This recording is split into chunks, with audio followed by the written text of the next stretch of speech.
الله معكم أحبائي. آخر تطورات الحرب بين روسيا وأوكرانيا حتى مساء 18 من يونيو، تطورات كثيرة مع تقدم الوحدات الروسية وسيطرتها على إحدى البلدات الهامة في جبهة كراماتورسك، ومدينة لمن تشهد تغيرا كبيرا في خريطة السيطرة مع عمليات تقدم روسية في جبهات خاركيف والهجوم الأوكراني الواسع الكبير بالمسيرات باتجاه العاصمة الروسية موسكو. تابعوا كافة هذه التفاصيل في هذا الفيديو، ولنبدأ مباشرة من سيطرة الوحدات الروسية على إحدى البلدات في جبهة كراماتورسك.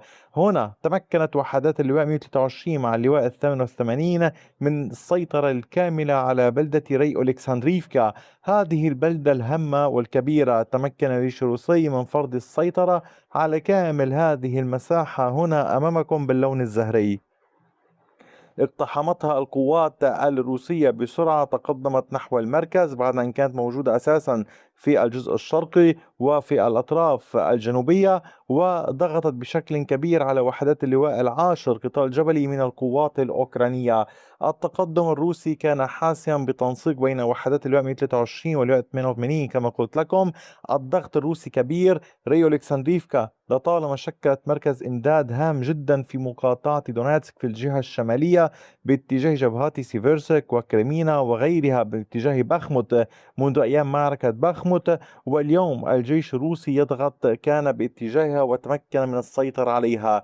تبقى أمام القوات الأوكرانية في هذا الاتجاه ميكولاييفكا، يراهنون عليها كخط دفاعي كبلدة كبيرة جدا في محيط سلافيانسك. ما الذي سيحصل؟ هذا ما علينا انتظاره. دعوني أذكركم بأمر هام. هذه هي كراماتورسك، هذه هي سلافيانسك. هنا الجيش الروسي يحاول التقدم وربط مناطق السيطرة ببعضها البعض على طول القناة المائية ليضغط أكثر نحو هاتين المدينتين الموجودتين في هذا الاتجاه. لننتظر إلى أين ستؤول الأمور.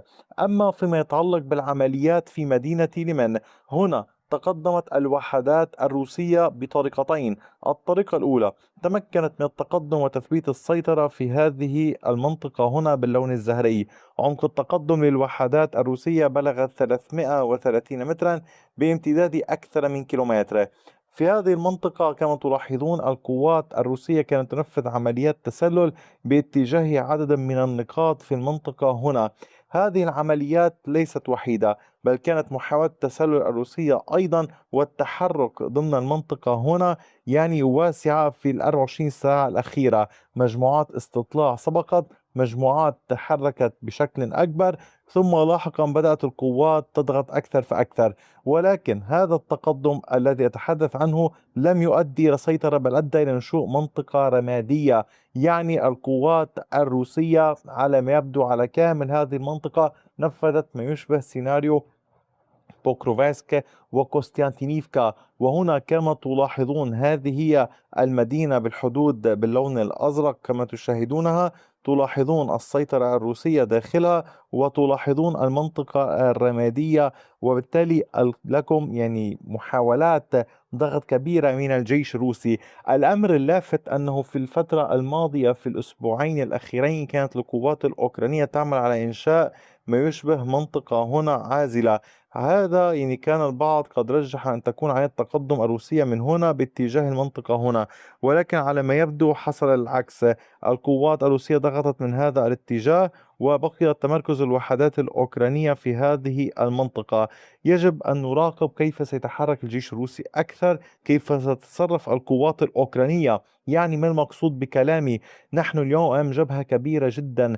الجيش الأوكراني يضغط بشكل هائل في المنطقة الموجودة هنا وفي هذه المنطقة، والقوات الروسية تعمل في المدينة. لذلك يعني هل سيتم سحب قوات من مكان إلى مكان آخر؟ هل يعني الانسحاب الأوكراني من هذه المنطقة أدى يعني يحاولون استخدام القوات في مكان آخر؟ هل ينوون البقاء في الجهة الغربية للقناة المائية بدلا من البقاء في الجهة الشرقية؟ هذه أسئلة كثيرة الوقت سيجيب عنها. فيما يتعلق بجبهة كوبيانسك كان هناك تقدمان. الأول، تمكنت الوحدات الروسية من التقدم في محيط بودولي مسيطرة على كامل هذه المساحة هنا باللون الزهري كما تظهر أمامكم.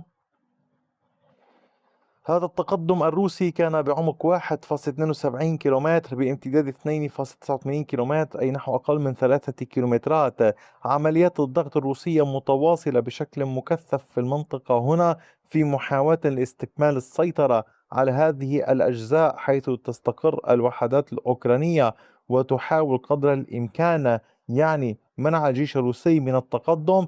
العمليات واسعة أيضا إلى الشمال، حيث الوحدات الروسية تحاول التقدم عبر الغابات وعبر هذه الأحياء أيضا في بودولي، دون أن ننسى المعارك التي تجري في مدينة كوبيانسك وفي كوبيانسك بيزلوفي. نحن اليوم أمام جبهة كبيرة، المعركة واسعة وليست على مساحة صغيرة. وإلى الجنوب الوحدات الروسية تقدمت في محيط كوليسنكيفكا، مسيطرة على هذه المنطقة هنا أمامكم كما تشاهدونها. هذا التقدم الروسي في هذا الاتجاه كان بعمق كيلومتر وربع بامتداد 1.39 كيلومتر. الوحدات الروسية تواصل نشاطها وتحاول قدر الإمكان ربط مناطق السيطرة الموجودة هنا ببعضها البعض لفرض سيطرة كاملة على هذا القسم الشرقي من نهر أوسكيل على طول المنطقة هنا. ولكن أعود أقول لكم، هناك تجمع بلدات كثيرة موجودة ملاصقة لبعضها البعض، إضافة إلى تحصينات، إضافة إلى قوات أوكرانية جرى نشرها في المكان، وبالتالي محاولات لمنع الجيش الروسي من إحراز أي تقدم. على صعيد المعركة في محيط فولشانسك أيضا ضمن مقاطعة خاركيف، تشهد المنطقة عمليات روسية مكثفة في هذه المنطقة.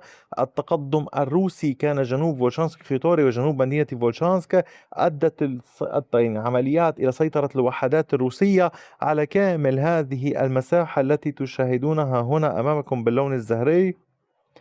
عمق التقدم بلغ كيلومتر وربع تقريبا بامتداد أقل من 5 كيلومترات.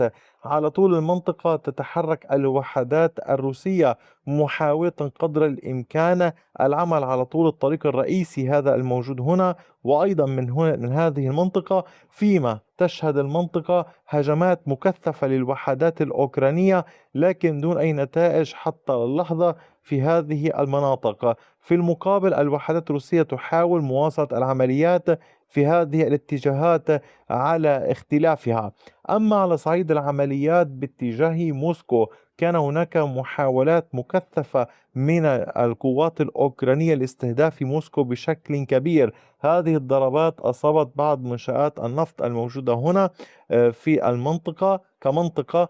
إضافة إلى ذلك القوات الروسية عملت إسقاط عدد كبير من هذه المسيرات التي تملك أوكرانيا الكثير منها.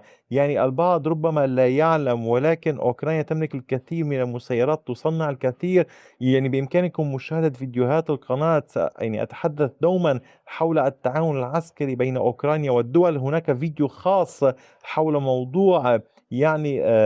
موضوع الصواريخ الدفاع الجوي والصواريخ وغيرها، ستجدونه اليوم نشرته في القناة ظهرا. على ما يبدو علينا مراقبة إلينا ستؤول الأمور، ما الذي سيفعله الروس حيال كل ذلك. الأوكران يواصلون طلب المزيد من صواريخ الدفاع الجوي استعدادا لأي هجمات روسية، لأنه كما تعلمون يواصلون استهداف روسيا وروسيا تقوم بالرد، وبالتالي يواصلون الاعتماد على الدفاع الجوي للتصدي لهذه الهجمات ويطالبون بها. أتمنى أحبائي فعلا مشاهدة القناة، مشاركة الفيديوهات ليستفيد الأصدقاء. فيديوهات هامة جدا لا تصل سوى لمن عدد نادر جدا من الأصدقاء. أتمنى أن تنتشر بكثافة مجددا. شكرا لكم دوما على كامل دعمكم وثقتكم، وإلى اللقاء بفيديو آخر.